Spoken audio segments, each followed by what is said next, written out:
This is the Lebanese pound, also known as the Lebanese Lira, and up to 2019 it was circulating happily in the Lebanese economy. Sure, Lebanon was consistently importing far more than it was exporting, and as a consequence money was consistently flowing out of the country. But luckily, Lebanon had a massive banking sector that was able to attract money far and wide and invest that back into the economy. So, from a monetary perspective, everything was just fine, and the central bank was able to maintain a steady value of the Lebanese pound versus the US dollar. Until it wasn't. The banks could no longer borrow and the Lebanese pound collapsed with devastating consequences for the economy. Hi, I'm Joeri, and in this video I'll not only explore why this happened, but also how it can be fixed. Alright, let's start with a brief history of the Lebanese pound, also known as the Lebanese Lira. The Lebanese pound was created in 1939, when it was formally separated from the Syrian pound. And since then it has always been linked to some other currency. It first remained linked to the Syrian pound, then to the French franc, then to the British pound, and then again to the French franc until 1949. Then, after French domination ended, the Lebanese pound became part of the famous Bretton Woods monetary system and was therefore linked to both gold and the United States dollar. It was during these decades that the economy of Lebanon prospered and its capital, Beirut, became one of the most prominent banking centers of the Middle East, similar to the role that Dubai plays today. However, then in the 1970s, Lebanon entered its extended civil war that would last until the 1990s. As you can imagine, this had a devastating impact on the Lebanese pound.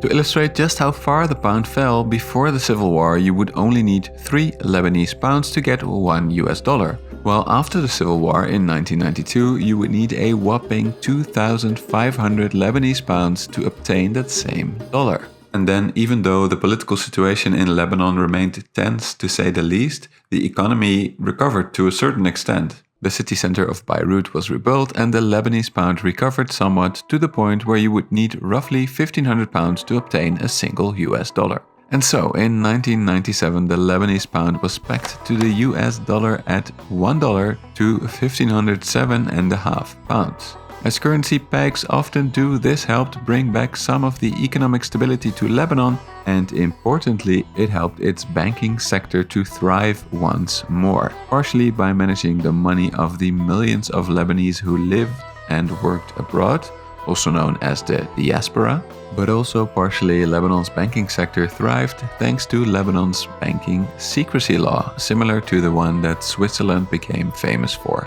As you can imagine, in a neighborhood dominated by dictatorships, corruption and war, a banking sector that can keep the origins of your money a secret is bound to attract lots of money. And it seemed that Lebanon had successfully gone back to its old economic model of being the banker of the Middle East. In fact, in 2018, the chief central banker of Lebanon was confidently proclaiming that the Lebanese banking system had proven itself so resilient and there was no way this would change in the future. He was wrong.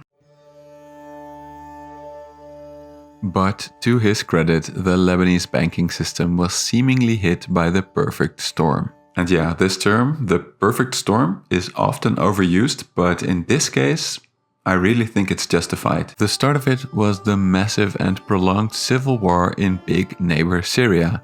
This disastrous war not only meant that a substantial amount of Lebanese banking loans and investments got shot to pieces, it also meant that the Lebanese government had to take in over 1 million refugees, putting huge financial pressure on the bank's biggest borrower. Then in October of 2019, the world finally lost confidence in Lebanon's banks and foreign investors started to withdraw their money. This led to huge pressure on the fixed exchange rate.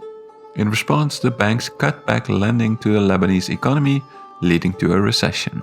And you know what happens to government finances in a recession, right? They go down the drain, because tax incomes go down and social security payments go up.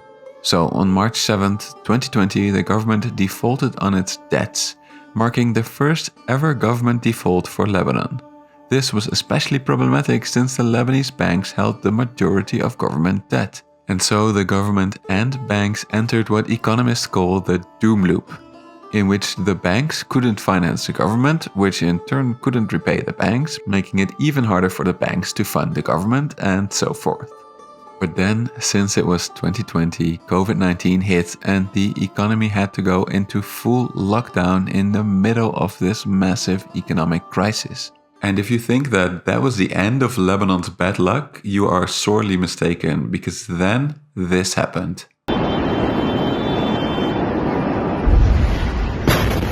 Now, normally a single explosion like this is not a problem for an economy. However, in this case, the explosion badly damaged Lebanon's main port, which handled 70% of its imports, meaning that the price of many essential goods skyrocketed. So sick of the government's mishandling of all of these crises, the people of Lebanon went into the street demanding change, and the government did the responsible thing and resigned. However, that was over a year ago and Lebanon still has no new government. And with COVID-19 still raging, it seems like the Lebanese pound is bound to fall even further. But that begs the question, even if there was a government, what can it do to fix this? Well, to answer this question, we first need to disentangle the economic problems of Lebanon that led to this crisis in the first place. While the Syrian war, COVID-19 and the explosion were economic disasters of epic proportions, they were not the root causes for the fall of the pound. They merely accelerated it. If we take a step back, I think there are two core underlying problems of the Lebanese economy that led to this crisis. Now, the first problem was the one I mentioned in the introduction. Namely that as a whole, Lebanese firms, households and the government consistently import way more than they export. As a consequence, there is consistent downward pressure on the country's currency. However, as is often the case with countries with outsized banking sectors, the consistent inflow of money offsets that downward pressure. The good news here was that the link between the Lebanese pound and the US dollar could easily be maintained. The bad news, however, was that even though Lebanon's export sector was not competitive, the currency could not be devalued, preventing them from becoming competitive. Now, on its own, this wouldn't have to be a problem. A small economy like that of Lebanon can specialize and become a sort of banker and safe haven in the area, given that there is some political stability. However, Lebanon is hardly known for its political stability, and this brings us to the second major problem of the Lebanese economy. A government that consistently spends much more than it earns, with a deficit that consistently reached up to 10% of GDP. But okay, hold on, I'm not one of those pseudo-economists that compares government spending to that of a household. Unlike a household, a government can consistently spend more than it earns.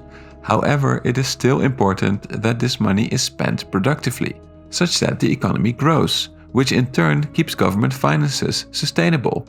However, as you probably guessed, this was not the case for Lebanon. Its government is well known for spending a lot of money to keep its key supporters happy, and not so much on basic government services such as garbage removal or, I don't know, making sure the city doesn't explode. So how can a currency crisis this severe ever be solved?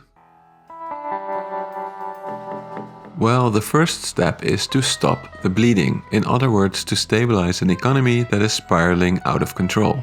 There are several ways to do this, but in my opinion, they should definitely include some debt restructuring in which the bad banks are separated from good banks, and the good banks are supported so that they can restart the economy. Also, resisting the urge to cut spending on basic necessities while cutting corrupt political government spending. And then when the economy is stabilized, Lebanon can start working on its two underlying economic problems, its massive trade and government deficits. A good step to tackle the first problem is to let the currency rate be determined by the market. As it is now, there are three exchange rates. The first is the central bank official rate, which still means that you need approximately 1,507.5 pounds to get $1. This is how the central bank supports importers of critical goods. Then there is the Ministry of Economic and Trade exchange rate, which is lower. You need £3,900 to get $1. This is also used to support critical imports. And then finally there's the black market rate, which is fluctuating wildly, but at the time of this video closer to needing £10,000 to get that same one single dollar bill. Now, while it does make sense to support critical imports, there are two major problems with having multiple exchange rates. The first is obviously that it's very confusing, and the second is that it's very bureaucratic, arbitrary, and in a country with a lot of corruption, that it mainly benefits the rich, well-connected elites. So these three separate exchange rates need to go. One exchange rate provides clarity and less opportunity for corruption, as it is the same for everyone. Sure, this exchange rate will be much lower, but that is also what is needed to make the Lebanese industry more competitive and might help the well-educated people of Lebanon to start productive businesses. That brings us to the government's problem of spending money on political bribes rather than on basic services necessary to grow the economy. Here, some steps have already been made when Parliament got rid of the banking secrecy law that facilitated a lot of that corruption. But more transparency is needed for the government to get back on its feet and start supporting the economy rather than holding it back. And there we go, another win for economics. We isolated the underlying problems that led to the crash of the pound and came up with clear economic strategies that will help Lebanon get back on its feet.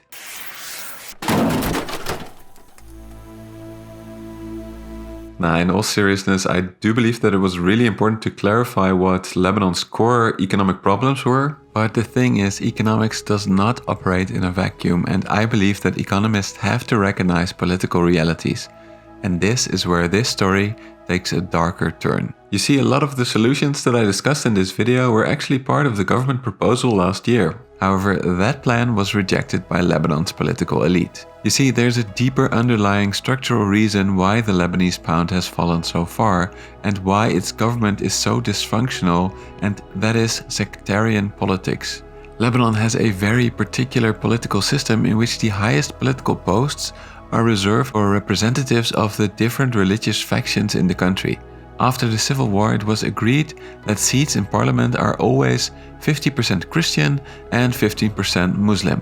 To complicate things even further, it was agreed that the president always has to be a Maronite Christian, the speaker of the parliament has to be a Shia Muslim, and the prime minister always has to be a Sunni Muslim. Furthermore, each of these different religious groups have their own political apparatus and geographical areas in which they rule. And this makes sense from a political perspective. After all, it prevents domination by any of the sectarian groups, and therefore it can help prevent a new war. However, this system also has promoted political patronage, as people vote for their religious political faction rather than the party that has their economic interests at heart. So while giving the political elites of each faction indirect access to government money makes sense to keep the peace, it set Lebanon on a path to economic ruin. Furthermore, with the various elites at risk of losing their lavish income streams, it makes sense that they block attempts to clean up corruption and the economy. So yeah, I think that the protesters are right to be in the streets. To truly save the Lebanese pound, political change is needed, and Lebanon's elites need to be brought in a position such that it no longer makes sense for them to block the necessary economic change. Now, to get to that point, I see two possibilities. The first is that their economic pain gets so bad that they will no longer block reforms. However, this is a risky path, since elites are often far more resilient than the people. If you want some examples of that, you just have to look at Venezuela or Zimbabwe. The second option is that the protesters get the elites on board with reforms by making some concessions, such as promising not to prosecute for previous corruption while still ruling out new corruption. And look, I know this is not fair at all, but the reality is that working with evil elites to a certain extent does have a track record of preventing a complete social and economic collapse. For example, look no further than at South Africa after apartheid, Chile after Pinochet, and Japan after the Second World War. Not great, but perhaps better than a total collapse. So that leaves us with a pretty bitter conclusion about Lebanon's currency crisis. While it is pretty clear what needs to be done to fix the Lebanese pound, debt restructuring, a single floating exchange rate and government reform, these choices are currently not aligned with the economic interest of the ruling elites, and so not very likely to happen. So how to fix the pound has become a question of how to fix Lebanese politics, and that would be to align the interest of the elite with those of the people, be it the easy way or the hard way. So yeah, that was my take on this tragic crisis. Do you agree? Have I missed something? I probably did, and so please let me know in the comments. I'll be happy to continue the discussion there with you. And if you were intrigued by this video, have a look at my channel's pages where you will find similar videos on other countries as well as explanations of some of the basic economic concepts that underpin this video, such as exchange rates and the balance of payments. Finally, if you want to have a look at all the sources I used for this video, check out the description of this video where I'm linking to my blog. And I know I said finally, but finally, don't forget to subscribe.